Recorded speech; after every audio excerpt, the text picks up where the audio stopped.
Je veux que tu penses à quelque chose de très clair. L'anxiété ne va pas s'évaporer comme par magie, ni disparaître parce que tu te le demandes devant le miroir. L'anxiété est là, frappant comme un tambour dans ton esprit, te rappelant que tu ne contrôles pas tout.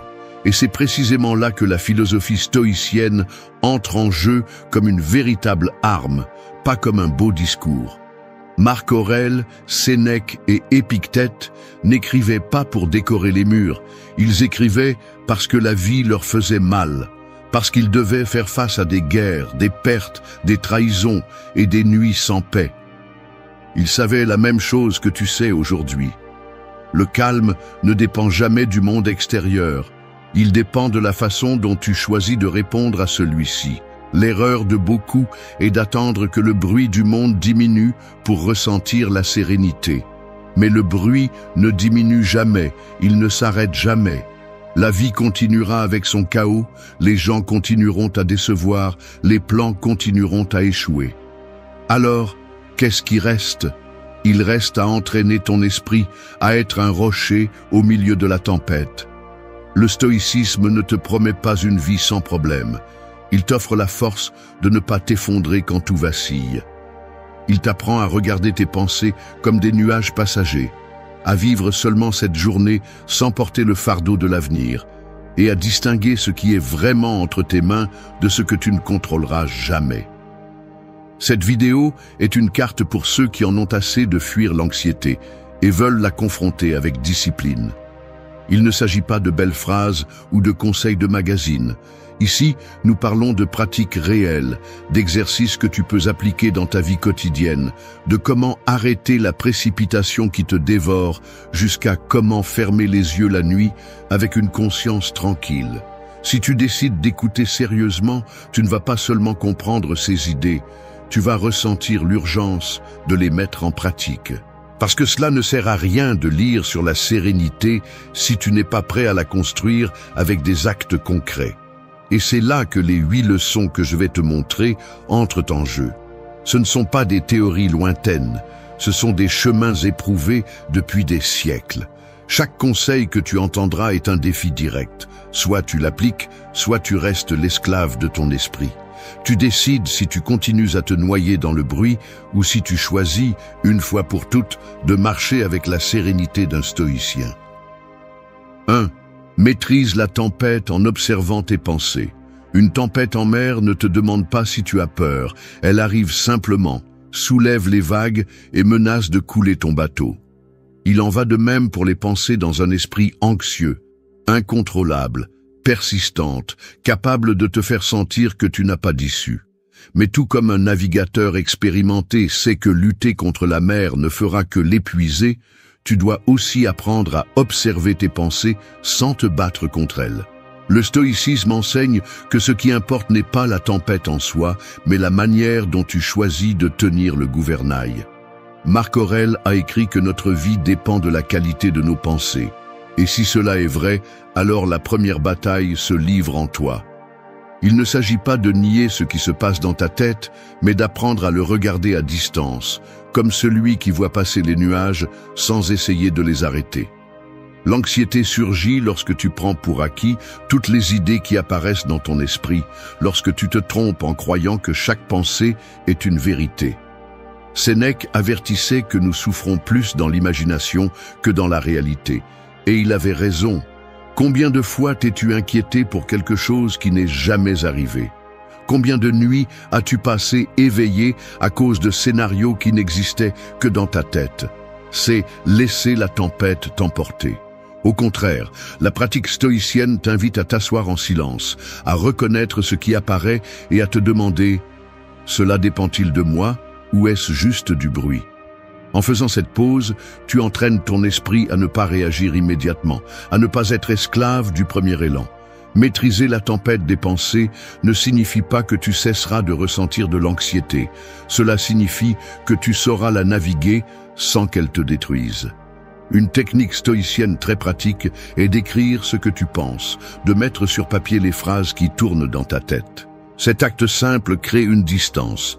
Ce qui était désordonné en toi est maintenant devant toi, visible, moins effrayant. Épictète enseignait que ce ne sont pas les choses qui nous perturbent, mais les opinions que nous avons sur elles. En observant tes pensées, au lieu de les avaler sans filtre, tu désarmes peu à peu le pouvoir qu'elles exercent sur toi. Une autre pratique est de répondre calmement à ton propre dialogue intérieur.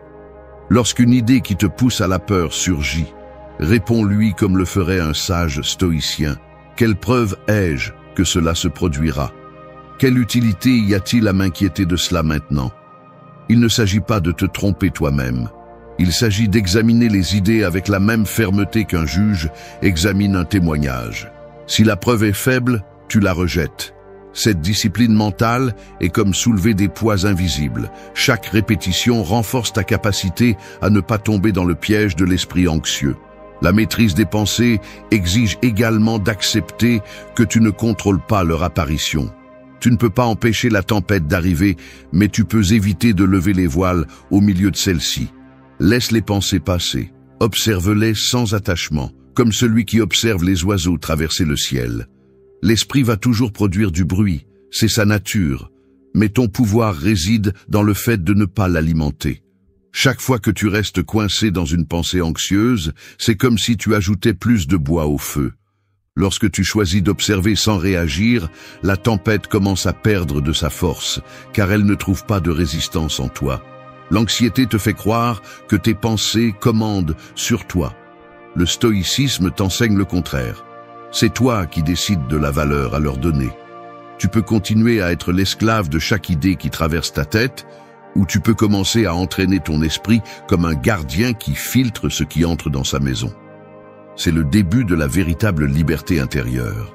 Car lorsque tu apprends à maîtriser la tempête en observant tes pensées, l'anxiété cesse d'être un monstre invincible et devient un simple nuage qui passe, incapable de te couler si tu tiens fermement le gouvernail. 2. Conquiert le présent en ne vivant qu'une seule journée. Vivre en s'inquiétant de demain, c'est comme porter une valise pleine de pierres qui n'existent pas encore. Tu marches courbé, fatigué, respirant avec difficulté, et le plus absurde est que ces pierres sont imaginaires. C'est la nature de l'anxiété, te faire vivre 2, 3 ou 10 jours en même temps, alors que ton corps ne peut en habiter qu'un. Le stoïcisme enseigne que la liberté commence lorsque tu apprends à lâcher le poids inutile du futur et à te concentrer uniquement sur cet instant. Marc Aurèle l'a dit fermement. Ne perds plus de temps à discuter de ce qu'est un homme bon. Sois-en un. Ce conseil s'applique également à la sérénité. Ne perds plus d'énergie à imaginer comment sera demain. Occupe-toi de bien vivre aujourd'hui. L'esprit anxieux veut toujours anticiper, tout prévoir, préparer chaque détail. Il pense qu'en contrôlant les scénarios à l'avance, il évitera la douleur. Mais tout ce qu'il fait, c'est la multiplier. La personne anxieuse souffre 2 fois. Une fois dans son imagination et une autre fois, peut-être, dans la réalité. Sénèque l'a dit sans détour. Nous sommes plus angoissés par ce que nous craignons que par ce que nous souffrons. C'est pourquoi la pratique stoïcienne se concentre sur le présent. Aujourd'hui est ton champ de bataille, pas demain, pas dans une semaine. Le seul moment réel est cet instant et, si tu le vis avec discipline, demain se chargera de lui-même. Conquérir le présent ne signifie pas oublier tout futur, mais mettre chaque chose à sa place. Fais des plans, oui, mais une fois qu'ils sont faits, reviens au présent avec tout ton être. L'erreur est de vivre dans ces plans comme s'ils étaient plus réels que l'air que tu respires en ce moment. Épictète conseillait de toujours se rappeler que la seule chose qui est vraiment entre tes mains sont tes pensées et tes actes de ce jour. Si tu apprends à les maîtriser, tu n'as besoin de rien d'autre pour commencer à vaincre l'anxiété. Une pratique simple et puissante consiste à te lever chaque matin et à répéter calmement « Aujourd'hui est suffisant ». Écris-le si nécessaire, grave-le dans ton esprit. Ce petit rappel coupe à la racine la tendance à vivre sur 10 fronts en même temps. Demande-toi « Qu'est-ce que je dois résoudre aujourd'hui ?» Fais une liste courte, concrète, et engage-toi à la respecter sans te laisser distraire par des futurs imaginaires. Lorsque tu as terminé, accepte que le reste appartient à demain et non à cet instant. Cette clarté est comme une épée qui tranche le nœud des soucis. Un autre exercice stoïcien consiste à t'arrêter au milieu de la journée et à observer ta respiration. Demande-toi, suis-je ici ou suis-je perdu dans ce qui n'est pas encore arrivé? Cette pause ramène ton esprit à la réalité, et avec lui, tu récupères l'énergie que tu donnais à des scénarios fantômes. Vaincre l'anxiété est, en grande partie, un acte de discipline répété. Chaque fois que tu attrapes ton esprit en train de s'échapper vers le futur et que tu le ramènes, c'est comme si tu renforçais un muscle invisible, le muscle de la présence. Vivre une seule journée est aussi un acte d'humilité. Tu reconnais que tu n'es pas le maître de demain, que tu n'as même pas la garantie d'ouvrir les yeux à nouveau. Les stoïciens pratiquaient la méditation sur la mort, non pas pour se remplir de peur, mais pour apprécier chaque journée comme un cadeau unique. Si tu te souviens que ce jour peut être le dernier, tu arrêteras de le gaspiller en conjectures inutiles. L'anxiété se nourrit de l'incertitude, mais la certitude que tu n'as que ce moment lui enlève sa force. Conquérir le présent, c'est se rebeller contre l'illusion que le futur t'appartient. Ce n'est pas le cas. Tout ce que tu possèdes est la journée que tu vis maintenant. Si tu choisis de la chérir, de la respecter et de l'exploiter, tu auras fait un pas ferme vers la sérénité. Car l'anxiété ne peut te voler la paix que si tu lui permets de vivre en dehors de ce jour. Le véritable pouvoir réside dans le fait de te concentrer ici, sur ce que tu peux faire aujourd'hui, et de laisser le reste se résoudre lorsque son temps viendra. C'est la victoire du stoïcien. Vivre pleinement une seule journée, et ce faisant, conquérir l'éternité. 3. Libère-toi des chaînes en te demandant ce qui est entre tes mains. Imagine-toi attaché avec des chaînes lourdes, chacune avec un nom différent. Le climat, l'opinion des autres, le passage du temps, la chance, le hasard. Tu essaies d'avancer, mais plus tu tires, plus ça fait mal. C'est la vie quand tu t'obstines à contrôler l'incontrôlable. L'anxiété naît précisément de cette lutte inutile, de vouloir dominer des forces qui n'ont jamais été sous ton contrôle. Les stoïciens enseignaient que la véritable liberté commence lorsque tu distingues ce qui dépend de toi et ce qui ne dépend pas. Épictète l'a résumé de manière brutalement claire. Il y a des choses qui sont en ton pouvoir et des choses qui ne le sont pas. Si tu apprends cette différence et agis en conséquence, l'anxiété perd une grande partie de son venin. L'esprit anxieux s'accroche à tout ce qui lui échappe. Il est obsédé par ce que quelqu'un pense, par ce qui pourrait arriver, par ce qu'il ne pourra jamais garantir. Et dans cette volonté de tout contrôler, il s'enferme dans une prison. Le stoïcisme ne te dit pas d'ignorer le monde, il te dit d'accepter ses règles. Sénèque insistait sur le fait que nous sommes esclaves, non pas des faits, mais de nos interprétations. Si tu arrêtes d'exiger que la vie se plie à tes désirs, tu commences à marcher plus léger. Le secret est de lâcher les chaînes qui ne t'ont jamais appartenu et de saisir fermement celles qui le sont. Un exercice pratique pour appliquer cet enseignement est de t'arrêter chaque fois que tu ressens de l'anxiété et de te demander « Cela dépend-il de moi ?» Si la réponse est oui, alors agis sans tarder. Fais ce qui est en ton pouvoir avec discipline, sans attendre des résultats immédiats. Si la réponse est non, ta tâche est de lâcher prise, de laisser les choses suivre leur cours sans t'épuiser. Cela peut sembler dur, mais c'est la réalité. Te soucier de ce que tu ne contrôles pas ne change rien. Cela ne fait que te voler de l'énergie. Marc Aurèle le répétait dans ses méditations, « Si quelque chose d'extérieur te tourmente, la douleur n'est pas due à la chose en elle-même, mais à l'opinion que tu as d'elle. Et cette opinion est en ton pouvoir. » Maîtriser cette pratique nécessite un entraînement constant. Il ne suffit pas de le comprendre intellectuellement, tu dois l'appliquer chaque fois que l'anxiété essaie de te piéger. Fais l'exercice au quotidien. Si quelqu'un parle mal de toi, peux-tu contrôler sa bouche? Non. Ce que tu peux contrôler, c'est ta réponse et la dignité avec laquelle tu choisis de te comporter. Si une situation de travail te préoccupe, est-ce en ton pouvoir de la résoudre aujourd'hui? Si oui, travaille calmement. Sinon, arrête de te tourmenter jusqu'à ce qu'il soit temps d'agir. La discipline de filtrer tes préoccupations est comme un bouclier. Plus tu l'utilises, plus tu deviens fort. Le stoïcien comprend que la vie est une rivière avec des courants inévitables. Vouloir les arrêter est absurde, mais tu peux apprendre à ramer dans la bonne direction. Accepter ce qui ne dépend pas de toi n'est pas de la résignation, c'est de la sagesse.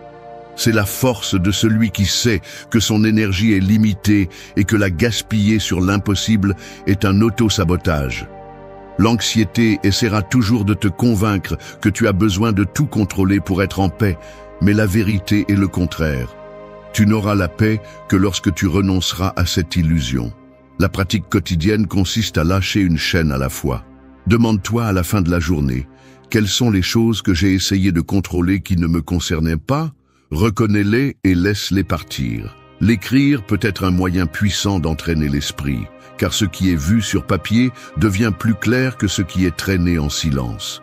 Savoir ce qui est en ton pouvoir, c'est choisir la liberté plutôt que l'esclavage. C'est refuser de vivre en portant des chaînes imaginaires et commencer à marcher légèrement.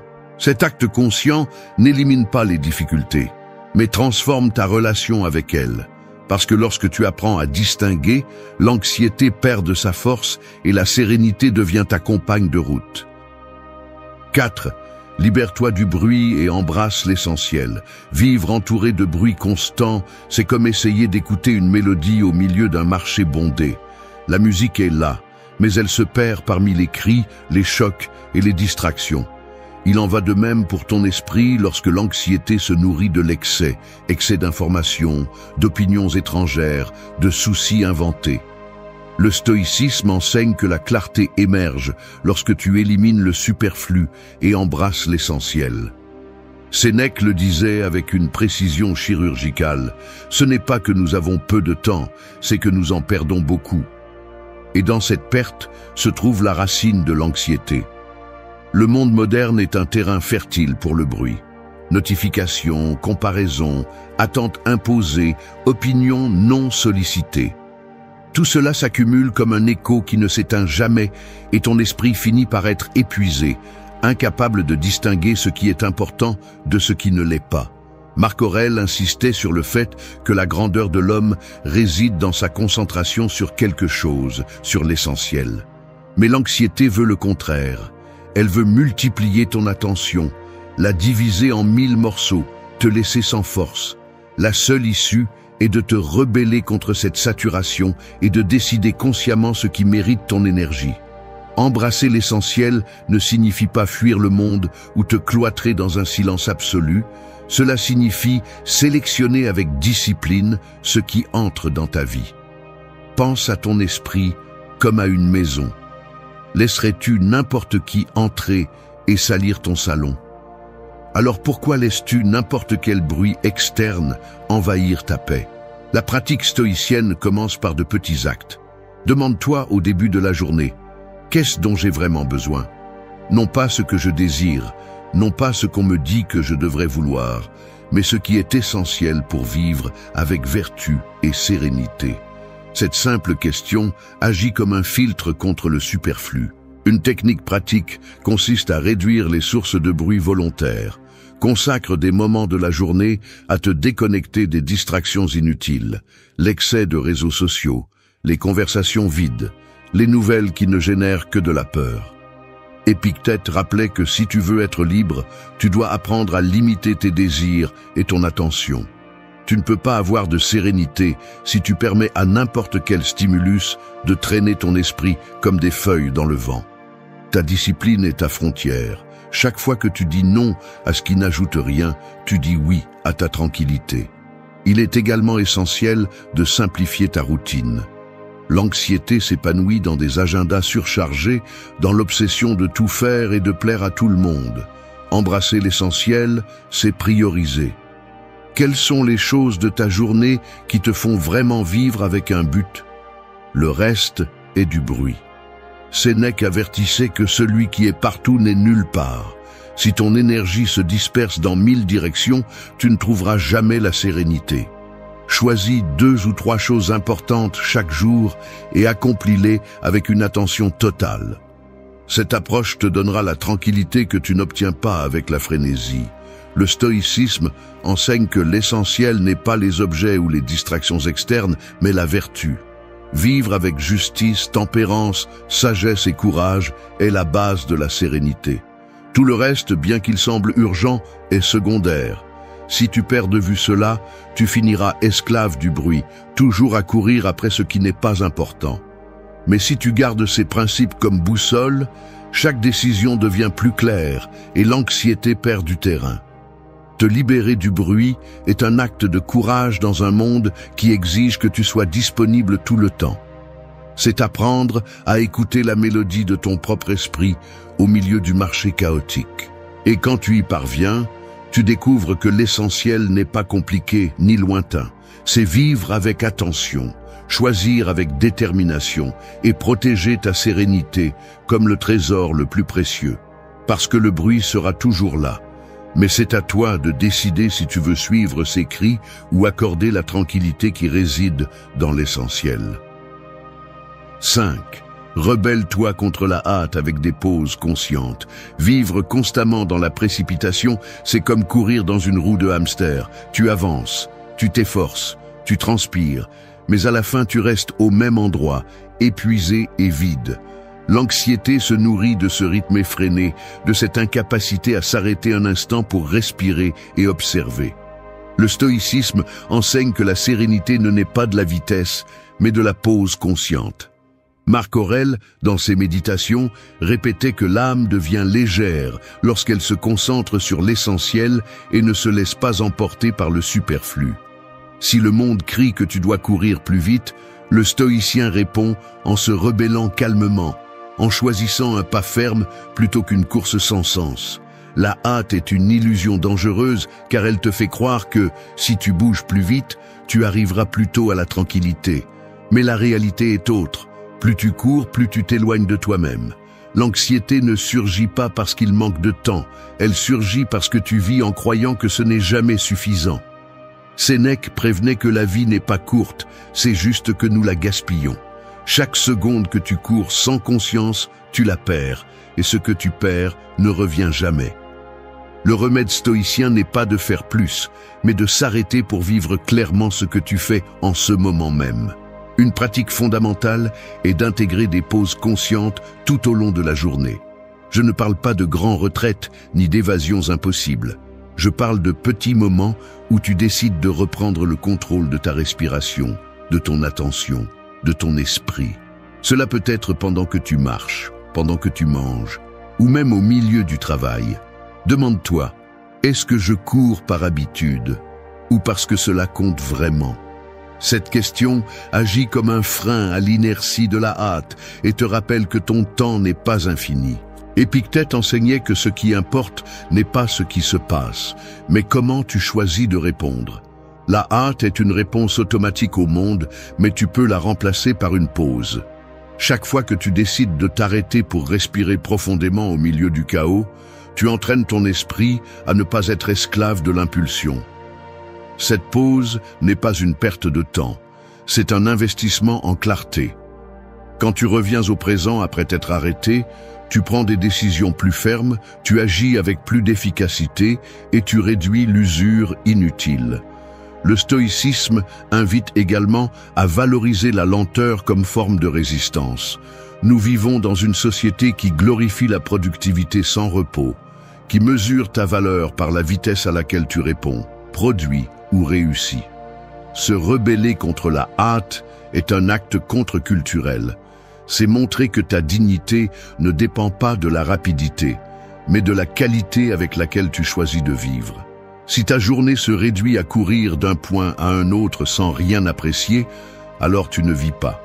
Tu survis seulement. La pause consciente est le rappel que tu es humain, pas une machine. Un exercice puissant est celui des micro-pauses. Arrête-toi quelques minutes plusieurs fois par jour, respire profondément, observe ton environnement, remercie pour ce que tu as. Cette simple habitude coupe la chaîne de l'anxiété accumulée. À la fin de la journée, tu remarqueras que ton esprit est moins saturé, moins réactif, plus clair. La sérénité ne surgit pas en un instant magique, elle se construit dans ces petits actes de rébellion contre la vitesse aveugle. Te rebeller contre la hâte, ce n'est pas arrêter de faire, c'est choisir de faire avec conscience. C'est comprendre que ton temps est limité et que chaque action précipitée sans sens est un gaspillage de vie. Le stoïcien ne se laisse pas emporter par le courant de la hâte, il marche à son propre rythme, avec fermeté, avec clarté. Et dans cette marche lente, il découvre quelque chose que l'anxieux ne trouvera jamais en courant. La paix de vivre pleinement le moment. Parce qu'au final, celui qui s'arrête et respire avec intention ne perd pas de temps, il le récupère. 6. Transforme la résistance en pouvoir, en acceptant ce qui est. Pousser un mur de toutes vos forces ne le fera jamais bouger. Vous pouvez transpirer, crier, insister, mais le mur restera immobile et vous finirez épuisé. C'est l'image parfaite de ce qui se passe lorsque vous luttez contre l'inévitable.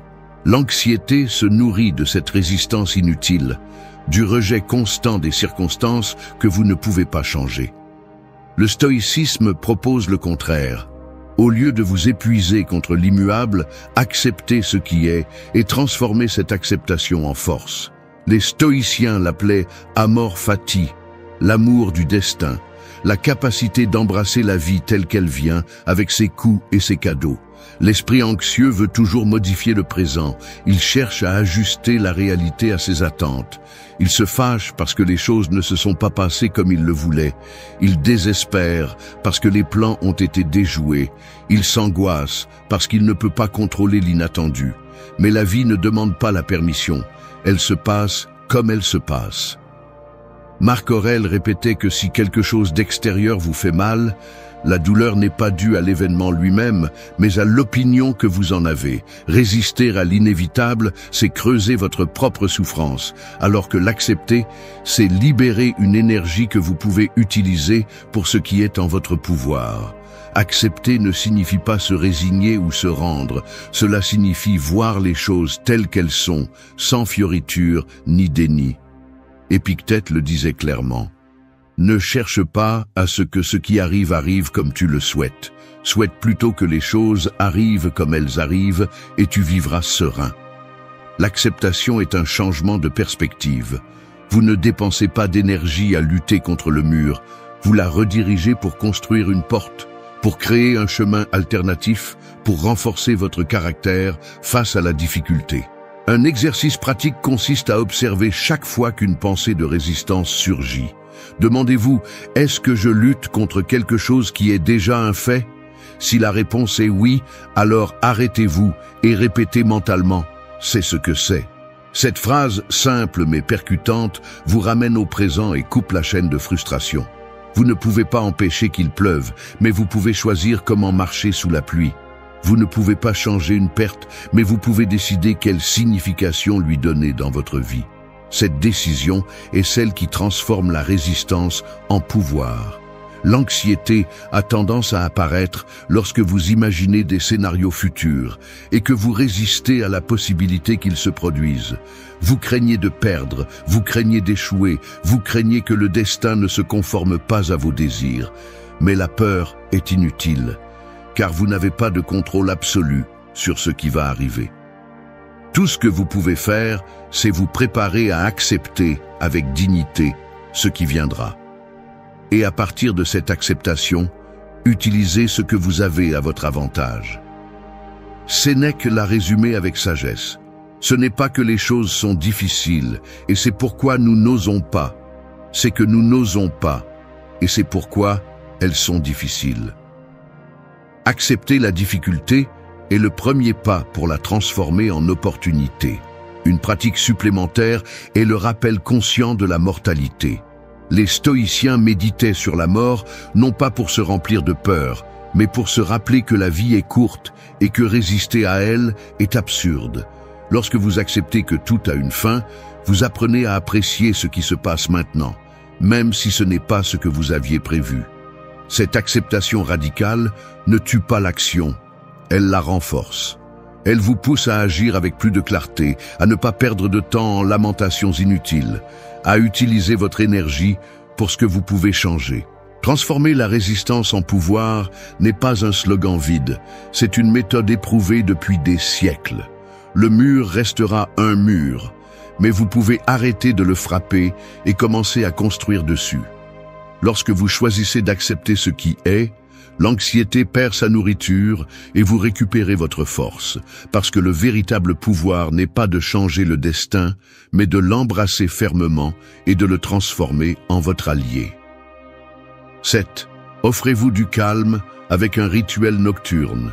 L'esprit anxieux la nuit est comme une ville qui n'éteint pas ses lumières. Tout reste allumé, chaque pensée court comme un véhicule à grande vitesse, et le repos devient un mirage. Le corps demande la paix, mais l'esprit insiste pour revoir chaque erreur, chaque tâche en suspens, chaque peur de l'avenir.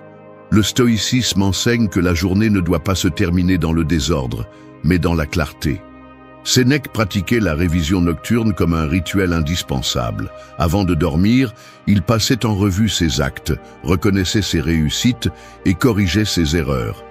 Cet acte lui permettait de terminer la journée en paix, sans traîner de culpabilité ni de tâches en suspens dans la nuit. Le rituel nocturne n'est pas un luxe, c'est un bouclier contre l'anxiété. L'esprit a besoin d'une clôture, d'un signal clair que la journée est terminée. Lorsque vous ne le lui donnez pas, il continue à courir comme cette ville éclairée, incapable de se reposer. Créer un espace de réflexion à la fin de la journée est comme éteindre les lumières peu à peu, jusqu'à ce que tout soit silencieux. Il ne s'agit pas de quelque chose de complexe, il suffit d'écrire quelques lignes, d'analyser avec sincérité comment vous avez agi, quelles décisions vous avez prises, quelles émotions vous avez maîtrisées ou lesquelles vous ont dominé. Cet exercice transforme la confusion en ordre et la tension en apprentissage. Marc Aurèle, dans ses méditations, écrivait chaque nuit pour examiner sa vie et se rappeler que la vertu était son seul guide. En suivant son exemple, vous pouvez consacrer quelques minutes avant de vous coucher à vous demander « Qu'est-ce que j'ai bien fait aujourd'hui ? Qu'est-ce que je peux améliorer demain ? Quelles choses dois-je lâcher parce qu'elles ne dépendent plus de moi ?» Ces questions sont des ancres qui arrêtent la dérive de l'esprit anxieux et le conduisent vers la sérénité. Un rituel nocturne peut aussi inclure la gratitude. L'anxiété a tendance à se concentrer sur ce qui manque, sur ce qui a mal tourné, sur ce qui menace de se briser.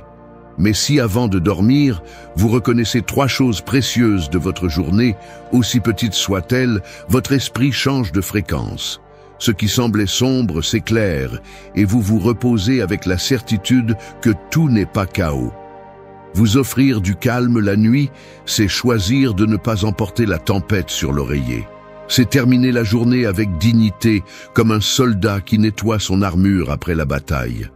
Et lorsque vous vous réveillerez, vous aurez l'esprit prêt à affronter avec fermeté une nouvelle aube. 8. Tais tes inquiétudes et écris-les en silence.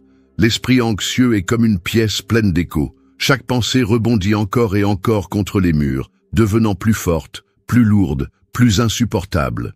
Et plus tu parles de ces inquiétudes, plus elles s'amplifient, comme si au lieu de les éteindre, tu allumais un haut-parleur. Le stoïcisme enseigne que tout ne doit pas être dit, que de nombreuses batailles sont gagnées dans le silence. Garder tes soucis pour toi et leur donner forme sur le papier est un acte de discipline qui brise le cercle interminable de l'anxiété. Sénèque avertissait que celui qui parle trop de ses mots les multiplie. Partager chaque inquiétude avec n'importe qui ne fait qu'alimenter la peur, car toutes les oreilles ne comprennent pas et toutes les bouches ne répondent pas avec sagesse. La pratique stoïcienne consiste à transformer ce qui perturbe en un exercice intime. Au lieu de t'épuiser à répéter tes peurs à voix haute, assieds-toi en silence et écris-les. En le faisant, tu leur enlèves le pouvoir invisible qu'elles ont dans ton esprit et tu les rends tangibles, gérables, moins terrifiantes. Marc Aurèle a fait de ses méditations un refuge personnel. Ce n'étaient pas des discours pour les autres, c'était des rappels pour lui-même, une façon d'ordonner son esprit en temps de chaos. Cette même pratique peut être la tienne. Avant de dormir, au réveil ou au milieu de la journée, ouvre un cahier et écris ce qui te préoccupe. Ne cherche pas à l'embellir, n'essaie pas de convaincre qui que ce soit. Mets-le simplement en mots, comme celui qui ouvre une valve pour libérer la pression. Le silence est un allié puissant car il n'a pas besoin de justification. En taisant tes inquiétudes et en les mettant sur papier, tu arrêtes de nourrir l'anxiété avec des discussions inutiles. Ce qui reste, c'est la clarté. Parfois, tu découvriras que ce qui semblait être un monstre n'était qu'une ombre mal projetée. D'autres fois, tu comprendras que la seule action possible est d'accepter et d'avancer. Dans les deux cas, écrire en silence est comme purifier l'air pollué de ton esprit. Taire tes inquiétudes n'est pas les cacher, c'est leur donner un cours digne. Le bruit extérieur ne résout rien, mais le silence écrit ordonne l'âme. Et quand tu en fais une habitude, l'anxiété cesse d'avoir le contrôle, car chaque mot mis sur le papier est un pas vers la sérénité que le monde extérieur ne pourra jamais te donner. Il y a des batailles qui ne se gagnent pas en élevant la voix ni en rendant les coups, mais en apprenant à ne pas leur donner même le privilège de ta réaction.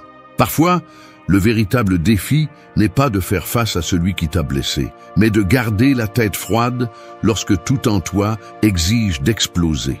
La plupart confondent le silence avec la faiblesse, mais le silence est un mur invisible qui fait que l'autre se heurte à son propre poison. Ne pas répondre n'est pas se rendre. C'est déclarer que tu ne vas pas gaspiller ta paix pour quelqu'un qui ne l'a jamais mérité. Nous vivons dans un monde où beaucoup pensent que te provoquer suffit pour te contrôler, qu'avec une moquerie, une trahison ou une blessure, ils peuvent te tirer à leur niveau. Mais lorsque tu apprends à être indifférent, à garder le silence et à maîtriser tes émotions, tu leur enlèves la seule arme qu'ils avaient, ton attention. C'est ce qui leur fait le plus mal, qu'ils ne réussissent pas à bouger un seul fil de ta vie. L'indifférence n'est pas une indifférence vide, c'est la déclaration que ton temps, ton énergie et ta sérénité valent plus que toute confrontation. Marc Aurèle l'a bien dit, le véritable dommage n'est pas l'offense, mais ta décision de la laisser t'affecter. Épictète enseignait que personne ne peut te blesser si tu ne donnes pas la permission à ces mots d'entrer. Et Sénèque avertissait que la colère joue toujours en faveur de l'ennemi, car elle te fait perdre le contrôle. La véritable victoire face à celui qui a essayé de te détruire n'est pas dans la vengeance, ni dans la démonstration de quoi que ce soit. Elle réside dans le fait de continuer à avancer avec dignité, de prospérer devant ses yeux sans lui donner la moindre explication. Ce n'est pas un discours de résignation, c'est un rappel de force. Ta meilleure vengeance sera toujours ta tranquillité et ton progrès. Car rien n'humilie plus que de voir quelqu'un grandir, sans regarder en arrière, sans rancune, sans besoin de crier sa victoire. C'est l'essence de ce que tu apprendras aujourd'hui. Comment transformer le silence? L'indifférence et l'autocontrôle en armes invisibles, impossibles à esquiver, qui défont l'ennemi sans te salir les mains. 1. Fais du silence ta réponse. Le silence est comme un mur de pierre construit avec ta propre dignité. Il n'est pas visible en surface, mais celui qui tente de le traverser se retrouve à frapper contre quelque chose d'imperméable. C'est un mur qui ne crie pas, ne menace pas, ne cherche pas à impressionner, mais qui protège mieux que n'importe quel mot lancé avec colère. Lorsque tu choisis le silence comme réponse, tu décides de ne pas offrir à l'autre ce qu'il cherche le plus, une réaction qui alimente son jeu. La plupart des gens pensent que répondre est se défendre, que se taire est céder, mais c'est tout le contraire. Répondre à une attaque est souvent entrer sur le terrain que l'autre a préparé pour toi, avec ses provocations, ses pièges et son envie de te voir perdre le contrôle. Le silence coupe ce fil invisible qui veut te lier à son drame. Ce n'est pas de la passivité, c'est le contrôle absolu de la situation. Le stoïcisme a toujours été clair. Tu ne peux pas contrôler les paroles ni les actes des autres, mais tu peux contrôler ta réponse à eux. Épictète disait que ce qui nous affecte n'est pas ce qu'on nous fait, mais ce que nous nous disons à nous-mêmes sur ce qu'on nous a fait. En choisissant le silence, tu décides de ne pas nourrir le dialogue interne qui enflamme la colère, ni de donner aux autres le plaisir de te voir tomber dans leur jeu. Pense au silence comme un miroir qui renvoie la responsabilité à l'autre. Lorsqu'une personne cherche à te provoquer et n'obtient rien, elle est forcée de faire face à l'écho de ses propres actes. Soudain, le bruit qu'elle a tenté de semer ne trouve pas où fleurir et commence à se faner. Toi, en revanche, tu conserves ta paix. Le silence ne cherche pas à prouver qui a raison, car celui qui se tait ne se bat plus pour gagner une discussion inutile, mais pour rester centré. Ce principe n'est pas facile à pratiquer, car l'instinct te demandera de réagir, d'expliquer, de crier. C'est là qu'intervient l'entraînement mental. Avant d'ouvrir la bouche, respire et demande-toi si ta réponse changera quelque chose ou ne servira qu'à gonfler l'ego de celui qui t'a blessé. 9 fois sur 10, tu découvriras que parler ne fera qu'aggraver la situation. Utilise le silence comme une limite, pas comme une punition. C'est une façon de protéger ton énergie et de ne pas la prêter à ceux qui ne la méritent pas. Au lieu de t'engager dans des débats interminables ou de te justifier auprès de personnes qui ont déjà décidé de ne pas t'écouter, garde tes mots pour construire quelque chose de précieux. Un projet, une habitude, un progrès. Chaque réponse que tu ne donnes pas est du temps que tu récupères pour toi. Le silence communique aussi, mais il communique la maturité. Il dit « Je ne vais pas me rabaisser à ton niveau. Ma paix vaut plus que cette bagarre. Tes mots n'ont pas de pouvoir ici. C'est la force qui désarme celui qui espérait te voir brûler. Lorsque le silence est maintenu avec fermeté, il devient plus éloquent que 1000 discours. Dans la pratique quotidienne, cela signifie apprendre à choisir tes batailles. Tous les commentaires ne méritent pas de réponse. Toutes les accusations ne méritent pas de défense. Commence par le simple.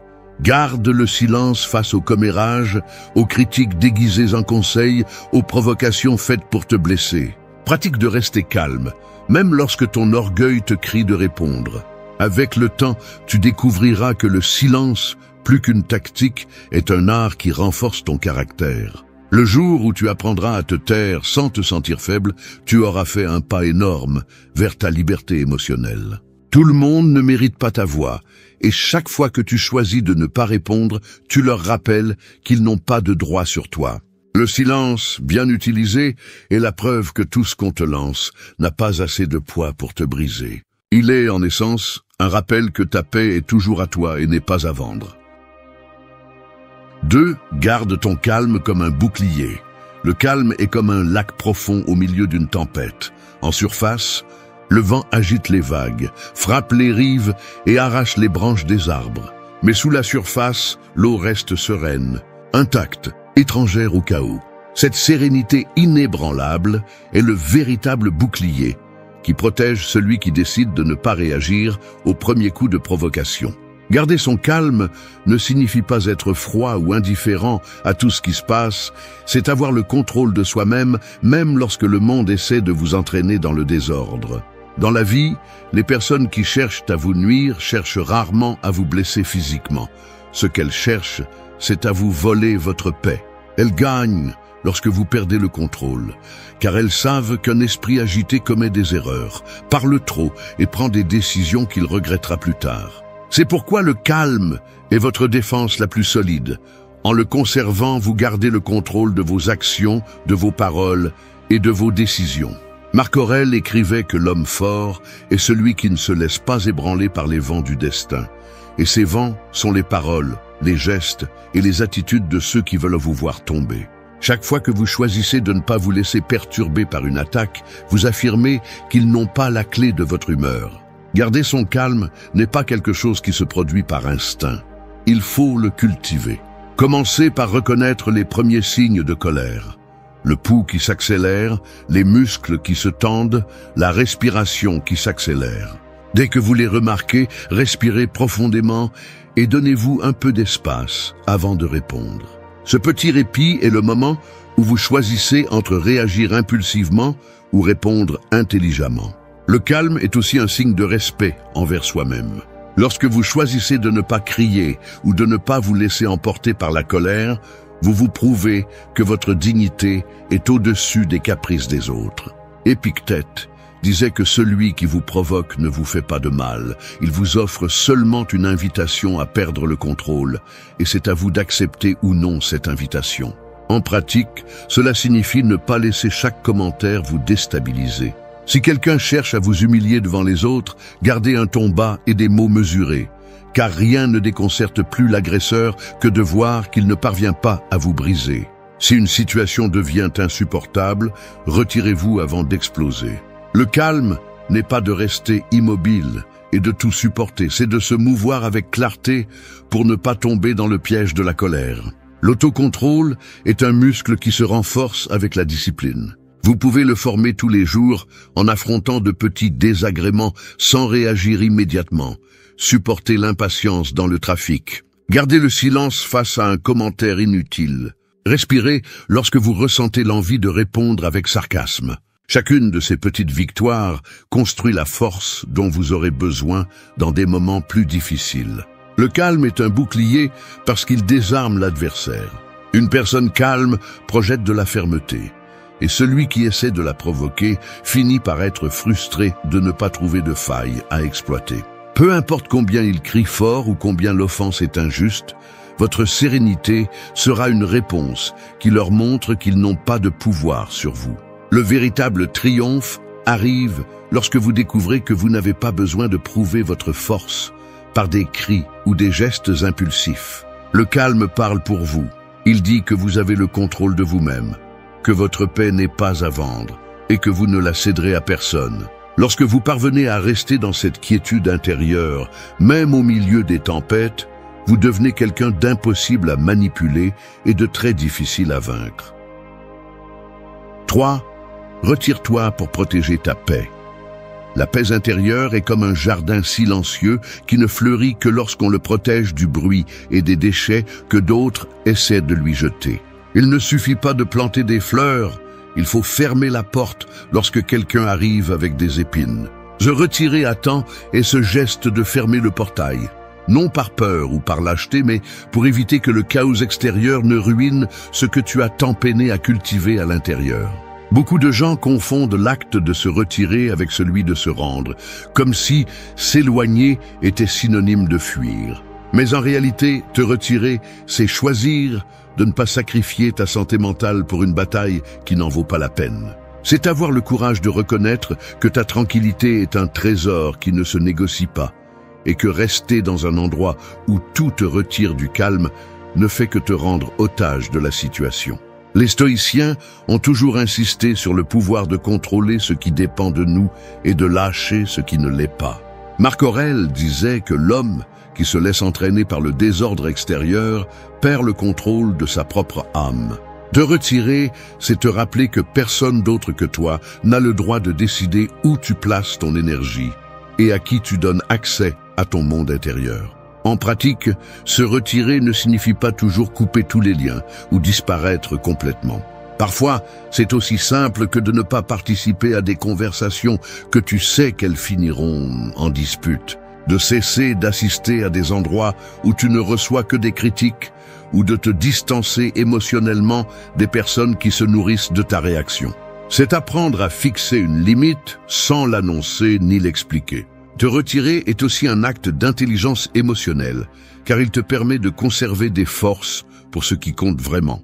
Rester à combattre sur chaque champ de bataille ne fait que t'épuiser et te rendre amer. Le retrait stratégique n'est pas un pas en arrière, c'est avancer vers un terrain plus sûr où tu peux grandir sans interférence. Épictète enseignait que la véritable liberté consiste à ne pas dépendre de ce que font ou ne font pas les autres. Lorsque tu décides de te retirer des situations qui sabotent ta paix, tu exerces cette liberté. Personne ne t'entraîne dans la tempête si tu n'acceptes pas de monter à bord du navire qui coule. L'un des pièges les plus courants est de croire que te retirer signifie donner raison à l'autre. Rien n'est plus éloigné de la vérité. Te retirer, c'est choisir de ne pas perdre de temps à prouver qui a raison à quelqu'un qui a déjà décidé de ne pas écouter. C'est reconnaître que ton énergie est mieux investie à construire ta vie qu'à essayer de réparer quelque chose qui ne veut pas être réparé. Pour appliquer ce principe, observe ton environnement avec honnêteté.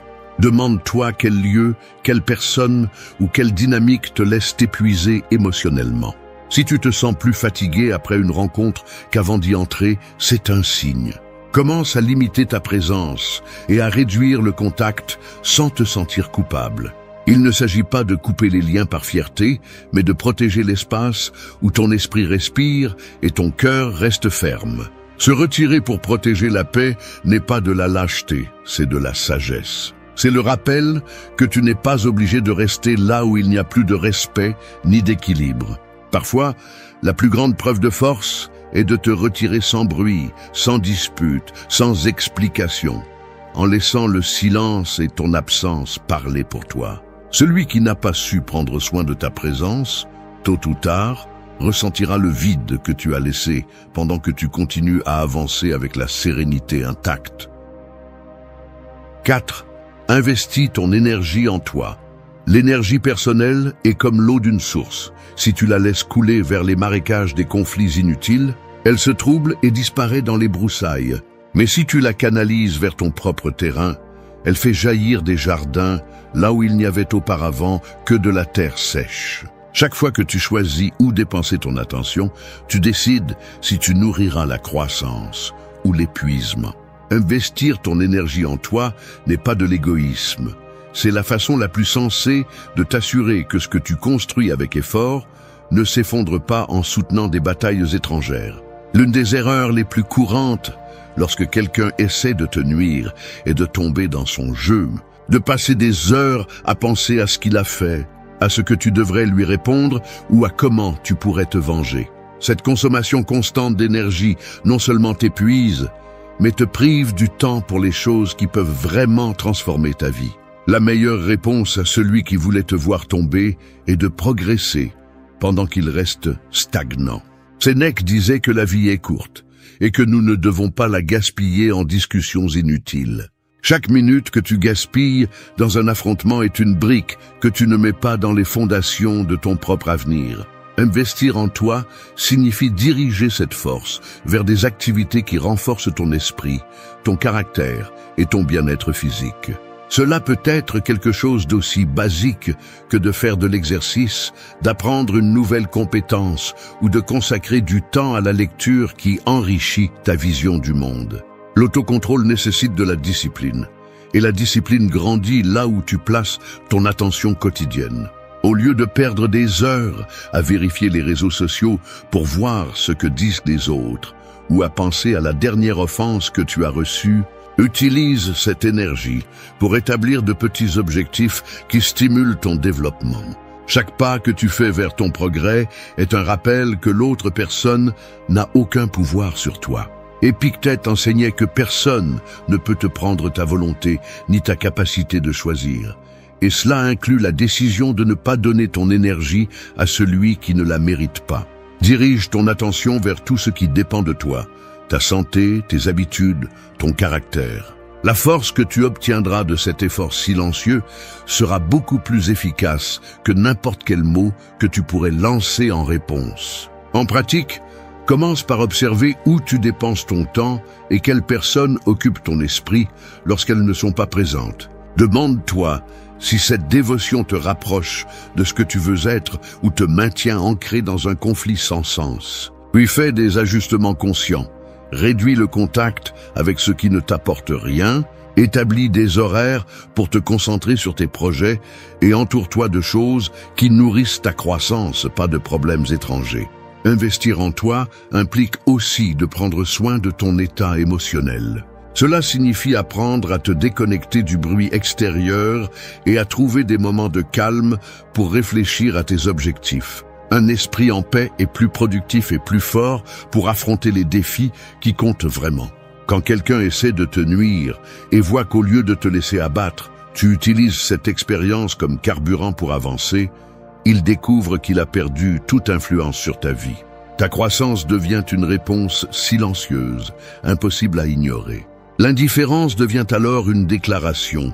Je n'ai pas de temps pour toi, parce que je suis occupé à construire quelque chose de mieux pour moi. En fin de compte, investir ton énergie en toi n'est pas seulement une stratégie de défense, c'est une façon de transformer l'adversité en élan. Alors que d'autres restent coincés dans leur propre colère, tu continues d'avancer avec des pas fermes. Ce progrès silencieux est le triomphe le plus éclatant, celui qui prouve qu'aucune attaque n'a pu t'arrêter. 5. Ferme la porte aux provocations. Les provocations sont comme des étincelles lancées sur un terrain sec. Elles ne font pas de mal en elles-mêmes. Mais si tu les laisses tomber et que tu ne les éteins pas à temps, elles finissent par tout incendier sur leur passage. Fermer la porte aux provocations, c'est comme maintenir un pare-feu autour de ton esprit, une limite invisible qui empêche le feu étranger de trouver du combustible en toi. C'est une pratique qui exige une vigilance constante, car le véritable pouvoir d'une provocation ne réside pas dans l'étincelle, mais dans la réaction qu'elle suscite en toi. Ceux qui cherchent à te blesser savent qu'ils ne peuvent pas toujours le faire avec des faits. Alors, ils ont recours à des mots calculés pour te faire perdre le contrôle. Il suffit d'une moquerie, d'une insinuation ou d'un geste pour allumer la colère de quelqu'un qui n'est pas préparé. Mais lorsque tu apprends à détecter ces tentatives et que tu décides de ne pas participer à leur jeu, tu leur enlèves la seule ressource qu'ils avaient. Il n'y a pas de combat possible si tu ne réponds pas au premier coup verbal. Le stoïcisme enseigne que la souffrance ne vient pas des actes des autres, mais de l'interprétation que nous en faisons. Épictète insistait sur le fait que personne ne peut te forcer à te mettre en colère. On te propose seulement l'opportunité de réagir, et c'est à toi de décider si tu l'acceptes. Fermer la porte aux provocations, c'est comprendre que la provocation n'existe que lorsque tu lui donnes une place en toi. Dans la pratique quotidienne, cela signifie apprendre à reconnaître le moment où quelqu'un essaie de t'entraîner dans une dispute inutile. C'est remarquer le ton avec lequel on te parle, les mots qu'on choisit pour toucher tes points faibles, et refuser d'entrer dans cette dynamique. Tu n'as pas à te justifier, ni à expliquer pourquoi tu décides de ne pas répondre. Il suffit de te retirer émotionnellement de la conversation, de garder un ton neutre ou simplement de garder le silence. Prendre soin de cette porte implique également de travailler sur toi-même pour qu'il ne soit pas si facile pour les autres de trouver tes points faibles. Si tu sais que certaines critiques te blessent plus que la normale, consacre du temps à renforcer ce domaine de ta vie. Plus tu es sûr de qui tu es et de ce que tu vaux, moins il y aura de combustible pour que la provocation allume un conflit. Sénèque conseillait de ne pas laisser les paroles des autres nous faire du mal, car cela reviendrait à leur accorder un pouvoir qu'ils ne possèdent pas. En te souvenant de cela, chaque provocation que tu décides d'ignorer devient un acte de maîtrise de soi. Tu dis « Je ne vais pas laisser ton poison trouver une place en moi ». Un autre aspect important est d'apprendre à identifier les situations qui ont tendance à se répéter et qui te poussent généralement à réagir. Cela peut être une réunion avec des personnes conflictuelles, une conversation qui finit toujours par des disputes ou même des commentaires sur les réseaux sociaux. Anticiper le terrain où les provocations ont tendance à apparaître te permet de préparer une réponse plus froide et d'éviter d'être pris au dépourvu. Fermer la porte, ce n'est pas fuir la réalité ni permettre les injustices, c'est décider de ne pas gaspiller ton énergie dans des combats qui ne mènent à aucune solution. Lorsque tu y parviens, tu te rends compte que le véritable pouvoir réside dans ta capacité à choisir où t'impliquer. Chaque fois que tu ne réponds pas, tu affaiblis le provocateur, car la provocation meurt lorsqu'elle ne trouve pas d'écho. Avec le temps, tu découvriras que cette attitude ne te protège pas seulement des conflits externes, mais améliore également ta paix intérieure. L'esprit cesse d'être en alerte à chaque mot offensant, le cœur bat plus calmement et la vie devient plus légère. C'est la victoire silencieuse que recherchaient les stoïciens. Ne pas permettre que l'étranger vole ta sérénité. 6. Choisis l'indifférence comme arme. L'indifférence est comme un mur de glace face au feu. Le feu crie, crépite, lance des étincelles pour attirer ton attention. Mais le mur reste intact, froid, sans réagir, jusqu'à ce que le feu s'éteigne seul par manque d'air. C'est ainsi que l'indifférence agit face à ceux qui tentent de te provoquer. Il ne s'agit pas de faire semblant de ne rien ressentir, mais de ne pas permettre que ce qu'ils font ait le pouvoir de modifier ta trajectoire. C'est la décision consciente de ne pas leur donner le privilège de t'affecter. Beaucoup de gens confondent l'indifférence avec l'apathie, comme si c'était de l'insensibilité. En réalité, l'indifférence est une stratégie, une forme d'autoprotection qui coupe le lien émotionnel avec ce qui ne mérite pas ton énergie. C'est reconnaître que tout ne mérite pas ton attention et que consacrer ton esprit à celui qui cherche à te faire du mal ne lui donne que plus d'espace qu'il ne le mérite. Les stoïciens enseignaient que notre esprit est libre tant que nous décidons de ce qui a du poids et de ce qui n'en a pas. Marc Aurèle conseillait de ne pas dépenser d'énergie dans ce que nous ne pouvons pas contrôler. Et l'attitude des autres est l'une de ces choses. En choisissant l'indifférence, tu montres que ce qu'ils font n'a pas l'autorité pour changer ton humeur ou ta vision de toi-même. Celui qui cherche à te blesser a besoin d'une réponse pour se sentir puissant. Chaque geste de colère, chaque mot lancé en défense est de la nourriture pour son ego. En revanche, lorsque tu réponds avec indifférence, tu dégonfles cette illusion. L'indifférence dit « Tu n'es pas aussi important que tu le pensais ». Rien ne frustre plus un provocateur que de découvrir qu'il ne parvient pas à perturber ta tranquillité. Pratiquer l'indifférence est un exercice de discipline interne. Cela signifie arrêter de suranalyser chaque mot, chaque regard, chaque geste qui t'est adressé. Cela implique de se rappeler encore et encore que leur opinion ne définit pas ta valeur. Cette habitude nécessite de la constance, car l'esprit a tendance à s'accrocher au négatif. C'est pourquoi il est vital de t'entraîner à lâcher ce que tu ne peux pas changer. Dans la vie quotidienne, l'indifférence se manifeste par des actions simples. Ne pas répondre aux messages qui ne cherchent qu'à discuter. Ne pas chercher d'explications là où il n'y en aura pas. Ne pas vérifier les réseaux pour savoir ce qu'on dit de toi.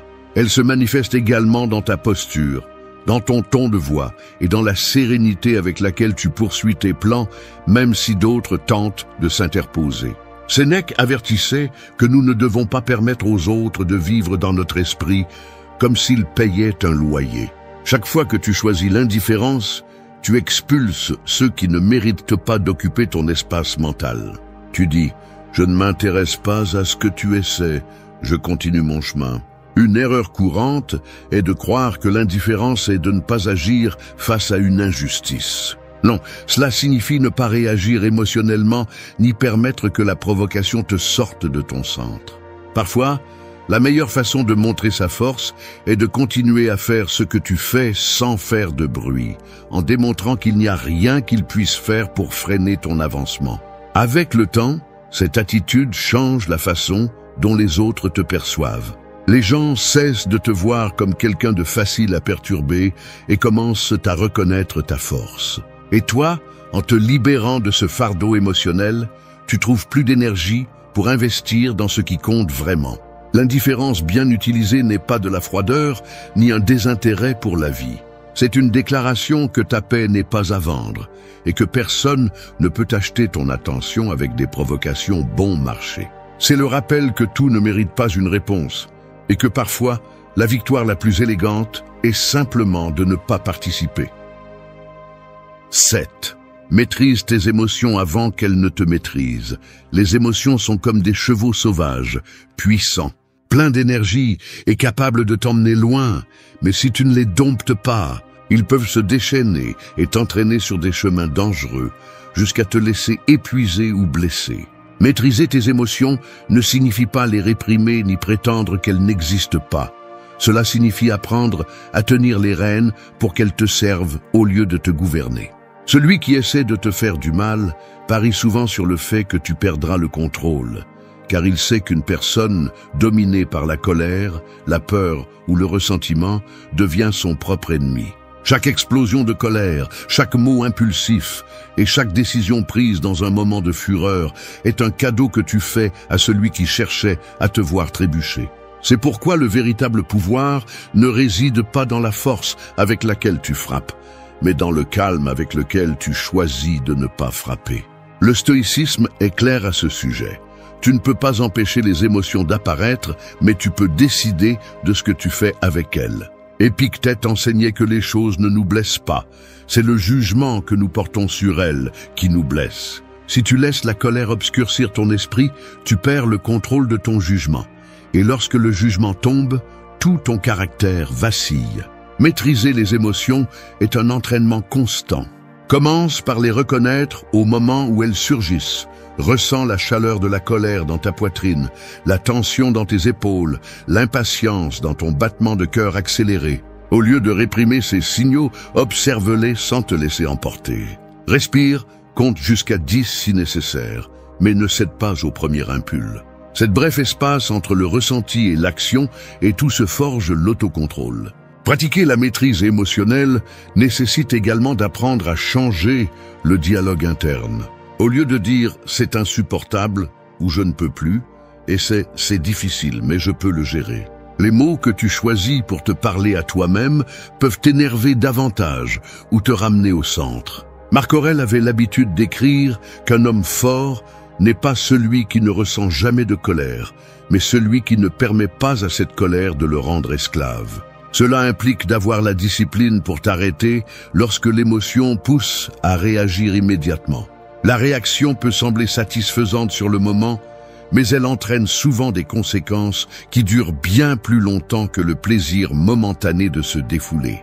Dans la vie quotidienne, la maîtrise émotionnelle se remarque dans ce que tu décides de ne pas dire, dans les messages que tu n'envoies pas, dans les gestes que tu choisis de ne pas montrer et dans les disputes que tu décides de ne pas alimenter.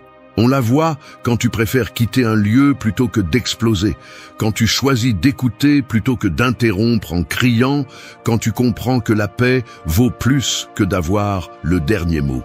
Sénèque avertissait que la colère est une folie passagère. Chaque fois que tu choisis de ne pas céder à cette folie, tu te prouves que tu es plus fort que ton impulsion. Cette force intérieure te permet de marcher la tête haute, même quand tout autour de toi semble t'inviter à te battre. Maîtriser les émotions est en fin de compte un acte de respect envers toi-même. Il ne s'agit pas de devenir un rocher sans sentiment, mais de comprendre que tes émotions sont des outils, pas des chaînes. Lorsque tu les maîtrises, elles deviennent des alliés qui t'aident à agir avec clarté et fermeté. Celui qui atteint ce contrôle devient imprévisible pour ceux qui tentent de le provoquer, car il n'y a pas de bouton qu'ils peuvent appuyer pour le faire exploser. C'est là la véritable liberté. Savoir que tes réactions ne sont pas à vendre et que personne ne peut les acheter avec des insultes, des moqueries ou des provocations. Lorsque tu maîtrises tes émotions avant qu'elles ne te maîtrisent, tu deviens le maître absolu de toi-même. Oui, ayez confiance que le temps rendra justice. Le temps est comme une rivière silencieuse qui ne s'arrête jamais. Il peut sembler calme en surface, mais son courant emporte tout ce qui n'est pas solidement ancré. Tôt ou tard, il révèle ce que l'eau cachait. Avoir confiance en le temps, c'est accepter que tout ne se résout pas instantanément et que certaines batailles sont gagnées simplement en attendant que la rivière suive son cours. Celui qui essaie de vous faire du mal cherche généralement des résultats immédiats. Il veut vous voir réagir, perdre le contrôle, répondre avec colère. Mais lorsque vous choisissez d'attendre et de garder votre calme, vous lui retirez cette satisfaction. Le temps finit par montrer qui a agi avec dignité et qui a laissé le poison le consumer. Vous n'avez pas besoin de prouver quoi que ce soit sur le moment, car les actes parlent plus fort lorsque la poussière retombe. Le stoïcisme nous rappelle que nous ne contrôlons ni les événements extérieurs, ni le destin des autres, mais que nous pouvons contrôler la manière dont nous répondons et le chemin que nous choisissons. Marc Aurèle conseillait de ne pas s'obséder par la justice immédiate, car l'univers a son propre ordre, même s'il met du temps à se manifester. Avoir confiance en le temps ne signifie pas rester les bras croisés, mais continuer à grandir pendant que les conséquences naturelles atteignent chacun. En pratique, cela signifie ne pas s'épuiser à chercher la revanche, ni à dépenser de l'énergie à prouver que vous avez raison. La vie, avec le temps, révèle la vérité. Celui qui ment se prend dans ses propres mensonges. Celui qui blesse reste pris dans sa propre amertume. Vous, pendant ce temps, avancez en silence, renforcés par la patience. Sénèque avertissait que la colère est impatiente, mais la sagesse sait attendre. La patience n'est pas de la passivité. C'est une force qui vous permet de rester ferme pendant que tout se met en place. Le temps met chacun à sa place, même si ce n'est pas au moment où vous le souhaiteriez. Lorsque vous apprenez à avoir confiance en le temps, le ressentiment perd de sa force. Vous n'avez plus besoin de régler des comptes, car vous savez que la vie le fera pour vous. Cela vous libère du fardeau de surveiller l'autre et vous permet de vous consacrer à la construction de votre propre chemin. Au final, c'est la victoire la plus sereine. Voir que vous avez continué à avancer pendant que le temps s'occupait de démasquer ce qui devait être révélé. Merci d'être resté jusqu'à la fin de la vidéo. Si vous avez tout vu, commentez « Je suis stoïcien » comme notre signe secret, indiquant que vous êtes un véritable. La colère n'est pas une force, c'est de l'esclavage. Chaque fois que tu exploses, tu abandonnes le contrôle de toi-même. Tu penses imposer le respect en criant, mais la seule chose que tu montres, c'est que n'importe qui peut te manipuler. Et c'est la réalité. Il suffit que quelqu'un appuie sur le bouton de ta colère pour que tu perdes ton pouvoir. La colère ne naît pas à l'extérieur. Ce ne sont pas les paroles de l'autre qui te blessent, mais le jugement que tu fais d'elle. Si tu décides qu'une insulte est une offense mortelle, tu souffriras. Si tu comprends que ce n'est que de l'air, elle disparaît. Marc Aurèle le savait. Ce ne sont pas les faits qui perturbent, mais ton opinion sur eux. Nous vivons dans un monde fragile, où n'importe qui se brise pour le moindre petite chose. Une critique, une différence, et immédiatement le chaos éclate. Beaucoup confondent élever la voix avec être fort, alors qu'en réalité, ils montrent leur faiblesse. Parce que la colère n'est pas du courage, c'est de la capitulation. Le calme, en revanche, est le véritable pouvoir. Ce n'est pas de l'indifférence, c'est de la maîtrise de soi. C'est regarder le chaos et rester debout sans perdre de clarté. Sénèque enseignait que la plus grande victoire sur un provocateur est de ne pas lui ressembler. Épictète le répétait, tu ne peux pas contrôler le monde, mais tu peux te contrôler toi-même. Je veux te parler sérieusement. Tant que tu n'entraîneras pas ton esprit, tu resteras esclave de tes impulsions. Mais si tu choisis de cultiver la sérénité, tu seras libre, fort et intouchable. Ici, tu ne trouveras pas de théories vides, mais des exercices que tu pourras pratiquer. La pause consciente, la visualisation, le silence, la perspective du temps. Des outils simples, mais puissants. Reste jusqu'à la fin, parce que ce n'est pas un discours de plus.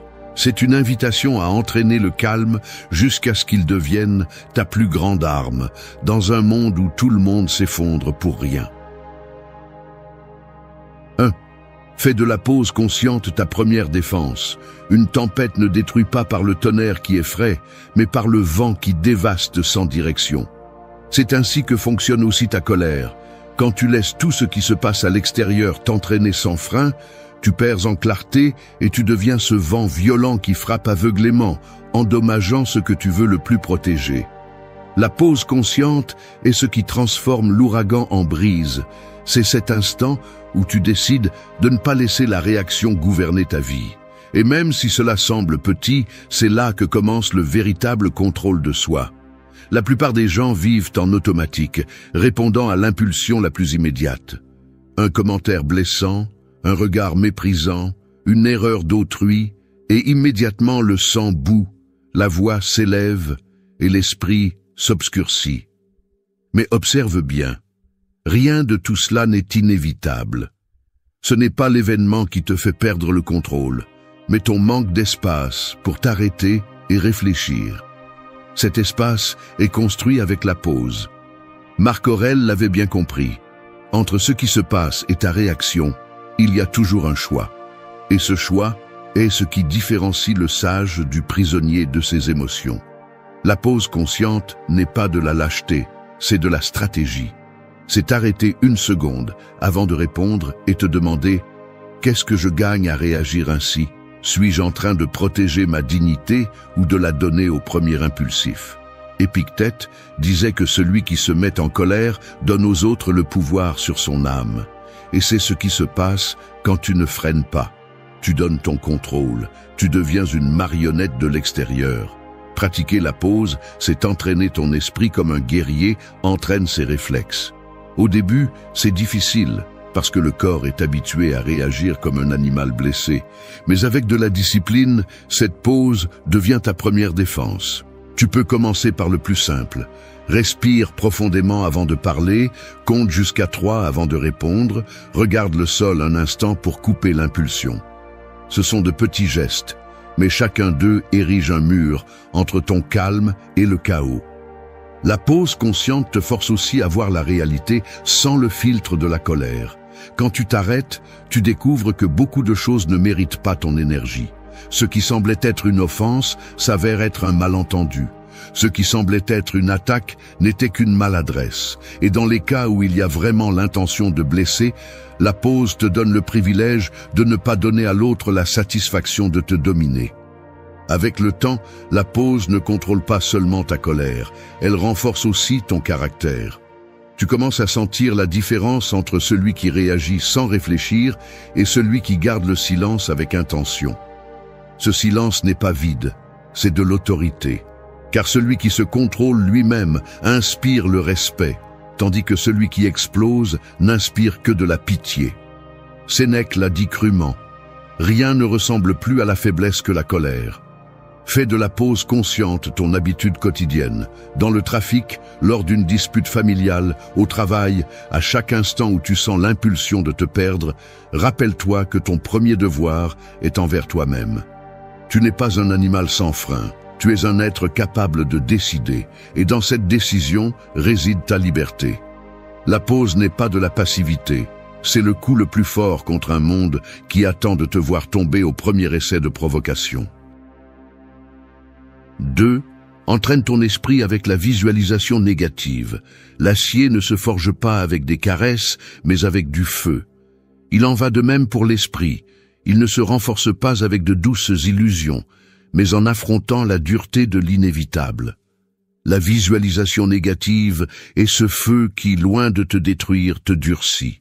Il ne s'agit pas de vivre dans la peur ou d'attendre toujours le pire, mais de former l'esprit à ne rien trouver surprenant pour que lorsque le coup arrive, il ne tremble pas. La plupart s'accrochent à l'illusion que tout doit bien se passer, que ce qu'ils aiment sera éternel, que les choses resteront telles qu'elles sont. Et lorsque la réalité brise cette illusion, ils réagissent avec colère, comme si la vie leur devait quelque chose. Mais la vie ne promet pas la stabilité, elle promet le changement. Ce que tu as aujourd'hui peut disparaître demain, ce que tu considères comme sûr peut se perdre sans préavis. Cette vérité inconfortable est celle que la visualisation négative t'oblige à regarder en face.